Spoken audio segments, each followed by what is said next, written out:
Hey guys, and welcome to our building of the 1 in 700 Hasagawa Kirishima. So,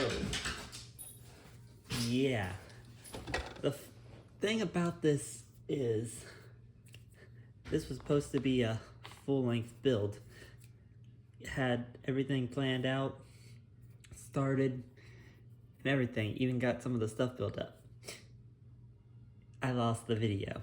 And when I mean I lost the video, I mean I accidentally deleted it when I was having to clear out my phone. So, this is not going to be an extremely long build series for this battle cruiser. So, before we begin, I thought I'd just start off by pointing out that there's not going to be any kind of painting going on with the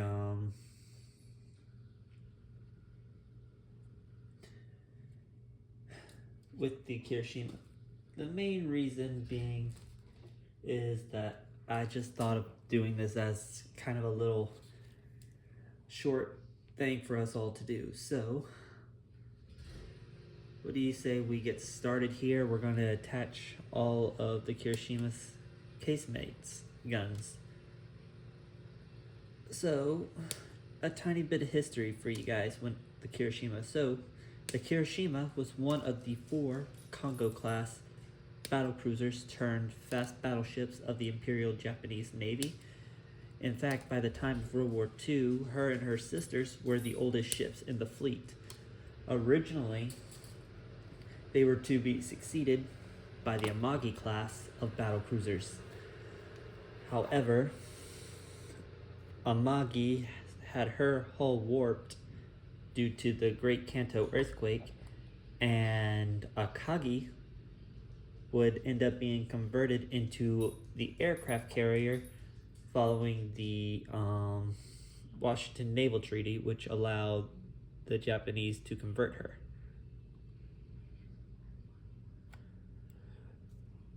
Which in turn allowed them to convert Kaga because they needed a stand-in for Amagi. In the 1920s, there were in fact plans to build a new class. However, that kind of fell apart. As such, 3 of the ships were modernized. The Hiei was at the time acting as a training ship, but come the time that the Japanese succeeded from the Second London Naval Treaty, all the ships underwent a major rebuild to what they looked like during the war. One of the ships, I believe it was Haruna, prototyped the pagoda style mast that would appear on the Yamato.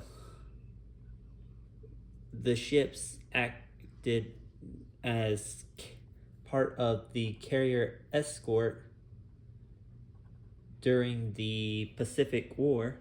In fact, one thing I learned recently was that both Hiei and Kirishima were escorts for the fleet that went and attacked Pearl Harbor. During, I think it was I don't know if it counts as part of the Guadalcanal campaign, but at the Battle of Iron Bottom Sound, Kirishima would run afoul and sunk by USS Washington, mainly because USS Washington was capable of sneaking up on Kirishima, since Kirishima was occupied with giving an absolute battering to the South Dakota, got blindsided, and 16-inch guns, be it 45, be it 50 caliber, it doesn't matter. That close, yeah, that's gonna leave a major hurting. The Kirishima would be hit bad and eventually sank. There's many arguments on the number of hits, although I do believe her wreck has been found and a number more have been discovered on the wreck than what were actually reported. She had a top speed of 30 knots and a main armor belt of give or take 9 inches, which was what she was originally designed with.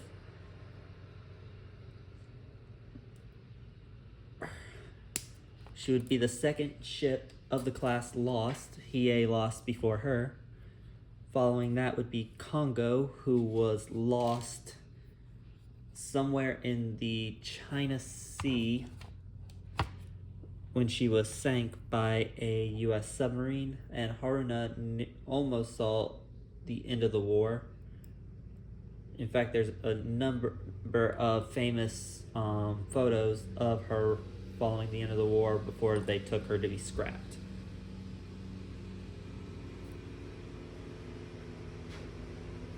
So, the Congo class battleships, originally battle cruisers, were all built roughly before and came into service during World War II. Congo would be the first built at Vickers and what would eventually become Vickers and Armstrong. And her construction would influence the design of what would become one of the last of the Splendid Cats, HMS Tiger. The Japanese were given the knowledge needed for building the other 3 ships. With Kirishima, I believe she was built in a military dockyard, and the other 2 were civilian dockyards. I'm not completely certain on that though. Okay, turn the middle turret around.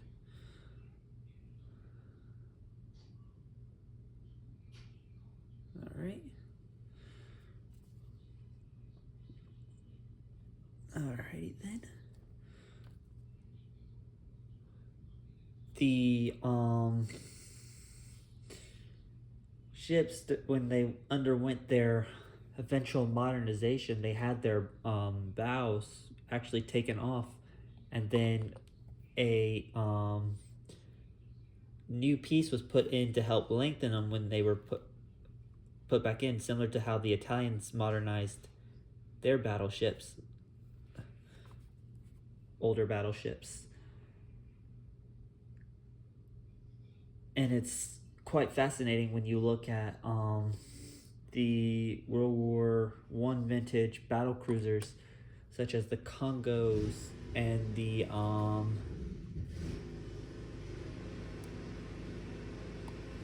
Renown class, and see just how different the ships of the 2 classes were.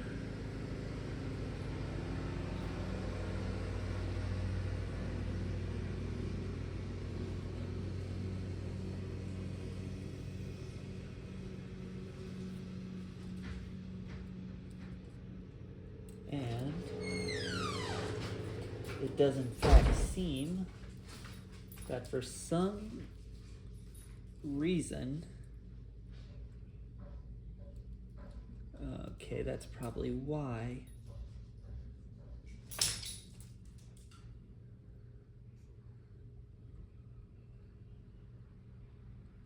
C3 is that back end one.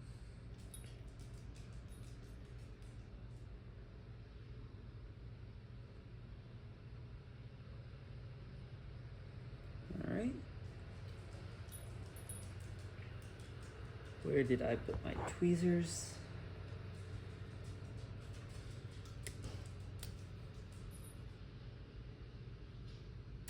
There we go.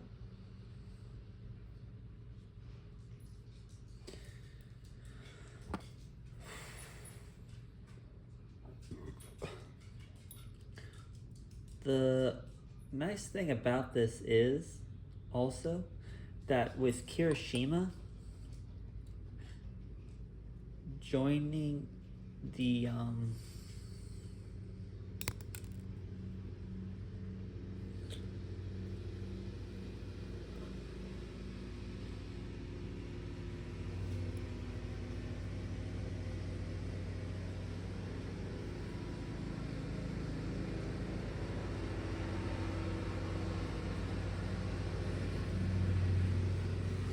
fleet.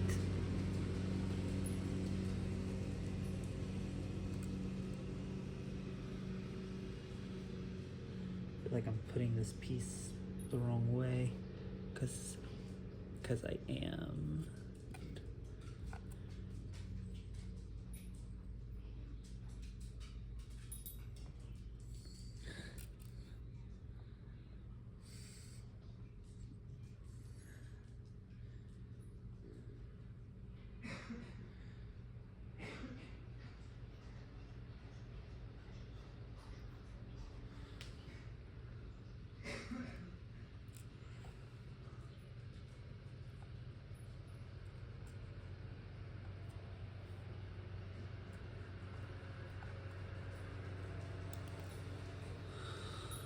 Ay, ay, ay.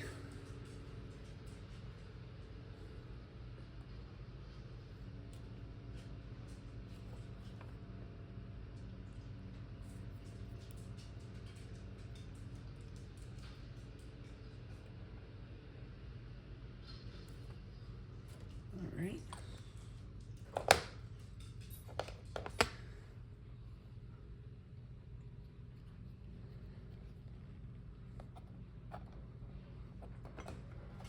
That one's on. Now I need the other one.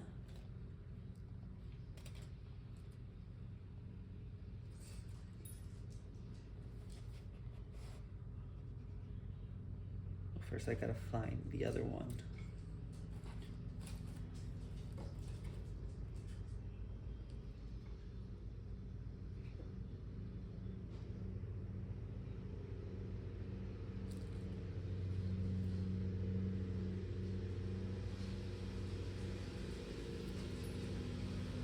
Sorry if it's not, I'm going quiet. It's mainly a case of I'm trying to hunt down a piece that's wanting to hide.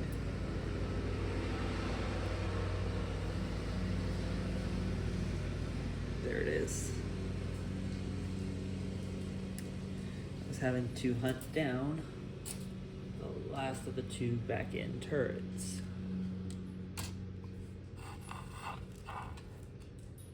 The weird thing is that it seems that of this kit,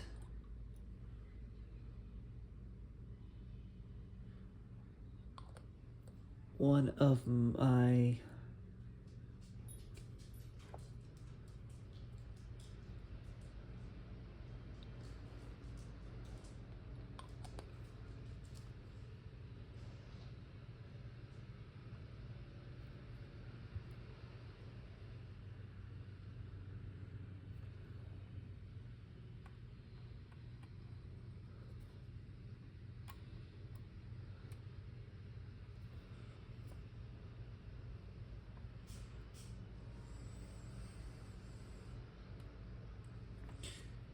secondary guns might be missing.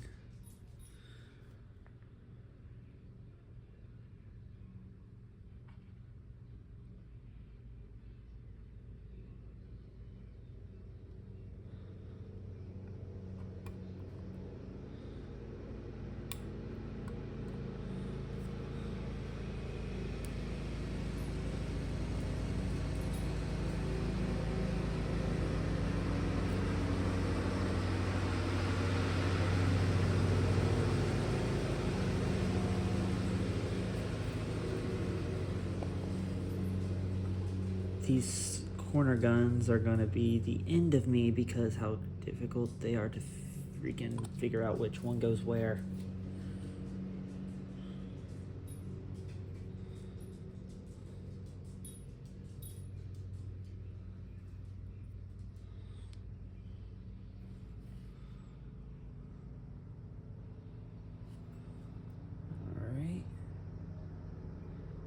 go.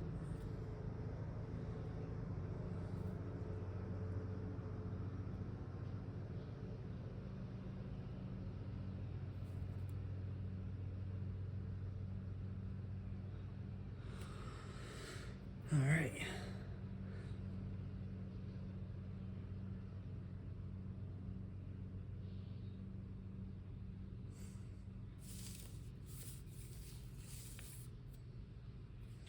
Although that still leaves me awkwardly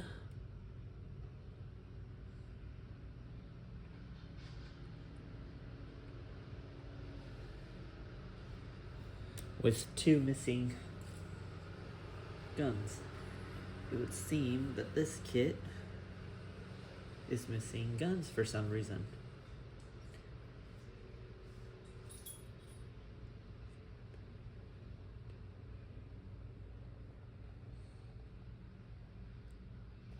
Okay, I see what happened now. It's not that it's missing guns, it's that I put them where I shouldn't have put them. Okay.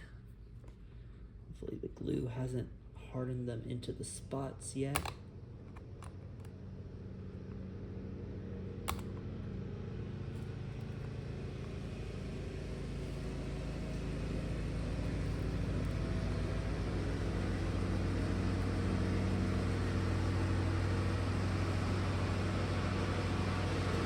So apparently, these first 2 spots do not carry the ship's guns, casemates. Why they got that spot there for them is beyond me.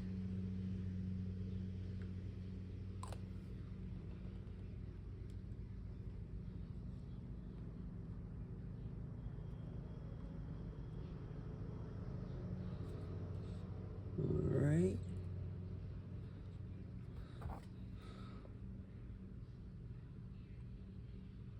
There we go.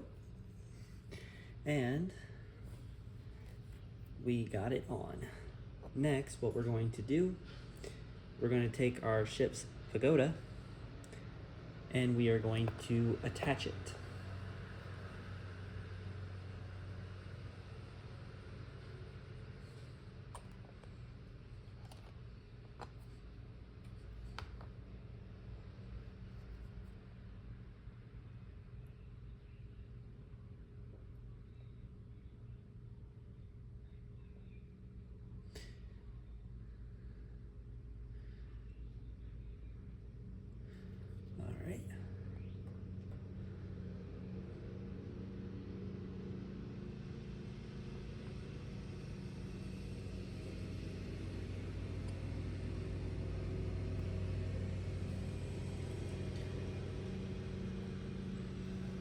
And our pagoda is attached.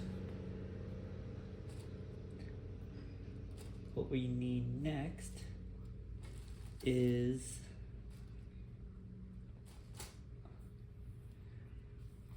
from East Brew, which for some odd reason is not actually labeled on the instructions.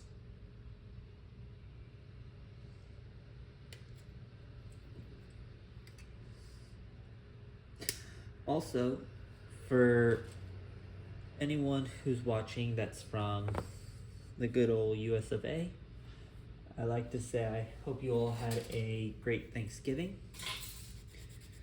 and had plenty of food to keep you nice and full for the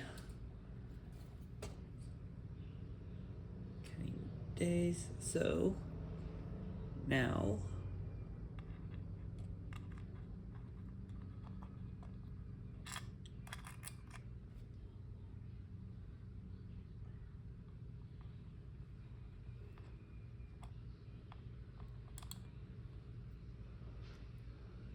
it's a matter of trying to figure out what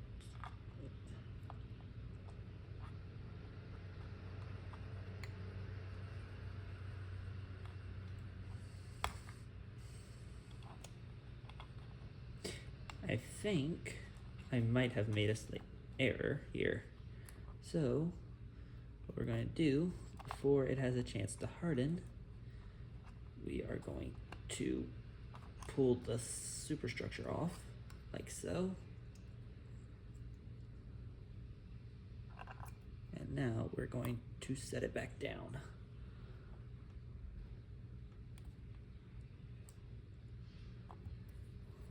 First, I gotta make sure it's actually on the thing evenly, which it is not. It is slightly off its the base. There we go. And voila. The superstructure for the Kirishima is now attached.